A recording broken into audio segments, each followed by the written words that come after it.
Friends, ఎన్నికల వేడి ప్రచండ బాలుడి కంటే తీవ్రంగా రగిలిపోతున్నాయి. ఆంధ్రప్రదేశ్లో ఎన్నికలకు సంబంధించి రకరకాల కొత్త ముఖాలు తెర మీదకి వస్తున్నాయి. వీటన్నిటి వెనక ప్రజల మూడ్ని, ప్రజల మనోభావాలని మలుపు తిప్పటం కోసం ఒక ప్రత్యేక టీం ఒకటి పనిచేస్తున్నట్టుగా వార్తలు వెలువడుతున్నాయి. ఎవరా టీం, ఎందుకు పనిచేస్తుంది, ఎవరి కోసం ఈ బృందం పనిచేస్తుంది? దాదాపుగా ఇప్పటికే ప్రజల మనోభావాలని తమ వైపు తిప్పుకోవడం కోసం ఎన్ని ఎత్తుగడలు, వ్యూహాలు రచించినా ఫలించటం లేదని అర్థమైపోయిన కూటమి కోసం ఒక ప్రత్యేక బృందం ఇప్పుడు ప్రజల మనసుల్ని తమ వైపు తిప్పడం కోసం, కూటమి వైపు తిప్పడం కోసం కొత్త ఎత్తుగడలు, వ్యూహాలతో తెర మీదకి వస్తుంది. ఇందుకోసం ప్రచారంలో చురుగ్గా పాల్గొనలేకపోయినా చిట్టినాయుడు గట్టిగానే పనిచేస్తున్నాడు, భారీగానే సొమ్ములు ఖర్చు పెడుతున్నాడని వార్తలు వినపడుతున్నాయి. కొన్ని యూట్యూబ్ ఛానళ్ళని, డిజిటల్ ఛానళ్ళని వారు సొంతం చేసుకోవటము, లేదా వారికి భారీగా పెట్టుబడులు సమకూర్చి కూటమి గెలవబోతుందన్న సంకేతాలను జనంలోకి తీసుకెళ్ళడం కోసం తమ వంతు ప్రయత్నాలు సాగిస్తున్నారు. కొంతమంది తెర మరుగైనటువంటి జర్నలిస్టుల్ని మళ్ళీ తెర మీదకి తీసుకొచ్చి వారితో కూటమి గెలుపొందబోతోంది, కూటమిలో భారీగానే విజయాలు నమోదవుతాయని చెప్పించడం కొత్త ఎత్తుగడ చూస్తున్నాం. మనం ఇటీవలి కాలంలో తెరమరుగైనటువంటి కొంతమంది జర్నలిస్టుల్ని మళ్ళీ కొత్తగా రంగు పూసి, హంగులద్ది వారికి కావలసినటువంటి ఆర్థిక సహకారాన్ని అందించి కొత్త ఛానళ్లతో మెరుపులు మెరిపిస్తున్నారు కూటమి నేతలు. అయితే ఈ ఒక రకం ప్రచారంతోనే కాదు, ఉదాహరణకి ఈ పీకేని గురించి మీకు అందరికీ తెలుసు. ప్రశాంత్ కిషోర్, ఈయన ఇప్పుడు తెలుగుదేశం పక్షాన భారీగా ముడుపులు తీసుకొని తనదైన శైలిలో ప్రజల్లోకి కూటమి గెలుపు అవకాశాలను ప్రచారం చేయడం కోసం నడుం కట్టారు. ఇప్పటికే ప్రజల్లో IVRS ద్వారా మీకు ఫోన్ వస్తుంది.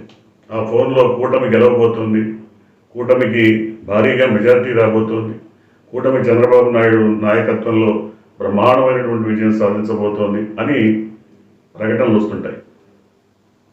ఈ ప్రకటనల ద్వారా మీ మానసిక స్థితిని, నిజానికి జగన్మోహన్ రెడ్డి అభిమానుల్ని కూడా ఒకంత కలవరపరిచేలా, ఒకంత అనుమానంలో పడిపోయేలా ఈ ప్రకటనలు మీ మానసిక స్థితిని తిప్పుతాయి, మలుపు తిప్పుతాయి. ఇది ఒక వ్యూహాత్మక ఎత్తుగడ. దీన్ని ప్రశాంత్ కిషోర్ సమర్థంగా నిర్వహిస్తున్నారు. తద్వారా జరిగేది ఏంటి? నిజానికి ఇలాంటి ప్రకటనలను లేదా ఇలాంటి సరికొత్త ఛానళ్ళు చేసే ప్రచారాన్ని సాధారణ ప్రజలు చూస్తారా? చూసి వారు తమ నిర్ణయాన్ని మార్చుకుంటారా అనేది ప్రధానమైనటువంటి ప్రశ్న. తప్పకుండా మార్చుకునే అవకాశం లేనే లేదు. ఎందుకంటే గత 5 ఏళ్ల పాలనలో తమకు ఏ రకంగా మేలు జరిగింది, తమ కుటుంబాలు ఏ మేరకు లబ్ధి పొందాయి, ఇవి బేరీజు వేసుకుంటున్నటువంటి పరిస్థితి.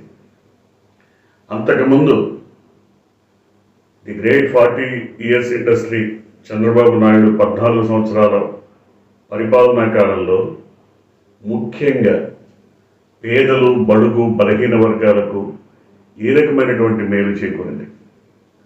కార్పొరేట్ శక్తులు, పెట్టుబడిదారులు,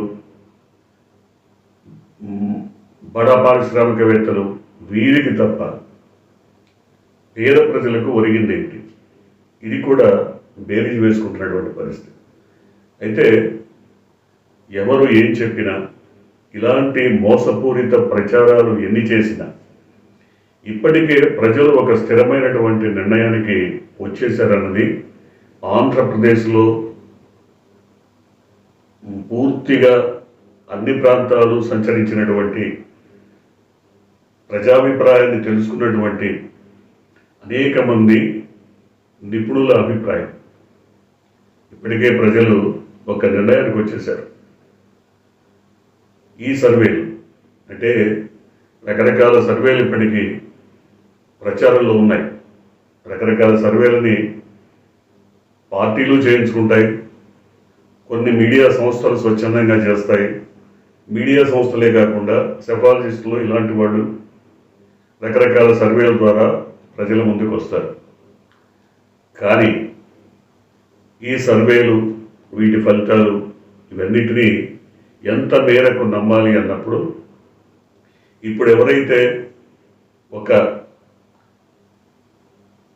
మాజీ జర్నలిస్ట్ ఇప్పుడు మళ్ళీ జర్నలిస్టుగా అవతారం ఎత్తి గేమ్ చేంజర్ అంటూ ముందుకొచ్చారో, ఆయన 2019లో కూడా జగన్మోహన్ రెడ్డి ఓడిపోతారని స్పష్టంగా చెప్పారు. అసలు ఆయన పులివెందుల్లోనే గెలవరనే మాట కూడా అన్నారు. అంతేకాదు, కొంతమంది మనం చెప్పుకున్నాం, డబ్బుకో, రాజకీయ పలుకుబడికో, రాజకీయ పదవులకు లొంగిపోయి, ఉదాహరణకి లగడపాటి రాజగోపాల్ ఆయన కొన్ని సర్వేలు చేశారు. నిష్పక్షపాతంగా ఎలాంటి రాజకీయ ఒత్తిడులు, ఎలాంటి రాజకీయమైనటువంటి ప్రమేయం లేకుండా ఆయన చేసిన కొన్ని సర్వేలు అక్షర సత్యాలుగా నిలిచాయి. కానీ 2014-2019 కాలంలో ఆయన పూర్తిగా ఒకవైపు మొగ్గి ఆయన చేసిన సర్వేలు పూర్తిగా శృంగభంగాన్ని ఎదుర్కొన్నాయి. అంటే ఇక్కడ రాజకీయ ప్రమేయం, రాజకీయ ఒత్తిళ్లు, స్వలాభం, ఆర్థికమైనటువంటి లాభాపేక్ష, వీటన్నిటి ద్వారా ప్రజల మనసుని మలుపు తిప్పాలి, మరొక వైపు మళ్లించాలి అనుకుంటే అది సాధ్యమయ్యే పని కాదు. ప్రజలు 25-30 ఏళ్ల క్రితం ఆనాటి ప్రజలు, ఓటర్లు ఉన్న మానసిక పరిస్థితి ఈ రోజుల్లో లేదు. ఇప్పుడు నేరుగా ప్రజల్లోకి నేతలు వెళ్ళి ఇంటింటికి తిరుగుతున్నటువంటి పరిస్థితి. ముఖ్యంగా జగన్మోహన్ రెడ్డి ఈ మేరకు సఫలీకృతమయ్యారు. గడప గడపకు ప్రభుత్వం అని పేరుతో ఎమ్మెల్యేలను, ఎంపీలను, ప్రజాప్రతినిధులను ఇంటింటికి తిప్పారు. తద్వారా ఆ ఎమ్మెల్యేకి ఏ మూల ఏ రకమైనటువంటి ఓటరు ఉన్నాడు, ఎవరికి మనం లబ్ధి చేకూరుస్తున్నాం, ఓటర్లకు, ప్రజలకు కూడా మన ఎమ్మెల్యే మన ఇంటికి వచ్చాడు, మనతో మాట్లాడాడు, మన సాధక బాధకాలు విన్నాడు, మనకి ఎంతో కొంత మేలు చేయగలిగాడు అన్న ఒక ర్యాపో, ప్రభుత్వానికి, ప్రజలకి, ఓటర్లకి మధ్య ఒక ర్యాపో ఏర్పడింది. ఇలాంటి వ్యూహాత్మక ఎత్తుగడతోనే జగన్మోహన్ రెడ్డి ఒక స్థిరమైనటువంటి నిర్ణయాన్ని ప్రజల్లో పాదుకొల్పగలిగారు. తద్వారా ఇవాళ వీళ్ళు ఎన్ని ఎత్తుగడలు, ఎన్ని రకాల సర్వేలు, ప్రచారాలు చేసినా ఓటర్లు తమ మనసు మార్చుకునేటువంటి అవకాశం లేదు. ఇంకొక విషయం చెప్పుకోవాలి, మీరు లక్షలు పోసినా, ఎంత బెనిఫిట్ చేసినా, ఏం చేసినా కరడుగట్టిన ఉన్మాదులు కొంతమంది, వాళ్ళు కులోన్మాదులో, మతోన్మాదులో, రాజకీయ ఉన్మాదులో ఎవరైనా కావచ్చు, వాళ్ళకి మీరు లక్షలు పోసినా మార్చలేరు. వాళ్ళు ఎవరికి వేయాలనుకుంటే వాళ్ళకే వేస్తారు. వాళ్ళు జగన్మోహన్ రెడ్డి వైపు వేయకపోవచ్చు, జగన్మోహన్ రెడ్డిని ఆదరించకపోవచ్చు, లేదా జగన్మోహన్ రెడ్డి ప్రభుత్వాన్ని వ్యతిరేకించవచ్చు. ఎందుకంటే వాళ్ళు బెనిఫిట్ తీసుకున్నా సరే, వాళ్ళు లబ్ధి పొందినా సరే, లక్షల రూపాయల లబ్ధి పొందినా సరే, వాళ్ళు మాత్రం ఆ ప్రభుత్వాన్ని వ్యతిరేకిస్తారు, జగన్మోహన్ రెడ్డిని వ్యతిరేకిస్తారు, లేదా అసలు ఆ రాజకీయ పార్టీ ఉనికినే ప్రశ్నార్థకంగా మాట్లాడతారు. సో వీళ్ళందరినీ చూస్తూనే ఉన్నాం.